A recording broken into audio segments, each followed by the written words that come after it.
மனித வாழ்க்கையில் 3 விதமான சுகம் இருக்கு. ஒன்று, உடல்ல இருந்து கிடைக்கக்கூடிய சந்தோஷம். ரெண்டாவது, மனசுல இருந்து கிடைக்கக்கூடிய சாந்தி. மூன்றாவது, ஆன்மாவிலிருந்து கிடைக்கக்கூடிய ஆனந்தம்.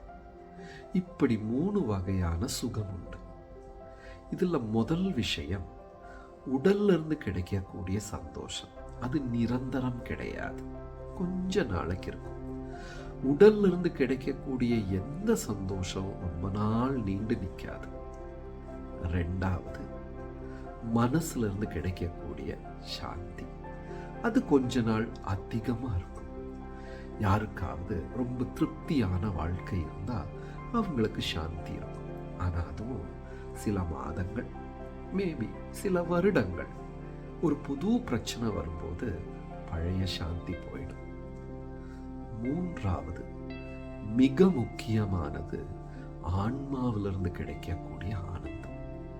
அது ஒரு பொழுதும் நஷ்டமாகாது, ரொம்ப காலம் நீண்டு நிற்கும்.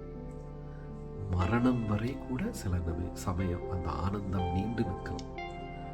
இதை நம்ம உள்ளுக்குள்ளேயே தேடணும். அந்த ஆனந்தம் என் ஆத்மாவில் ஒளிந்து கொண்டிருக்கிறது.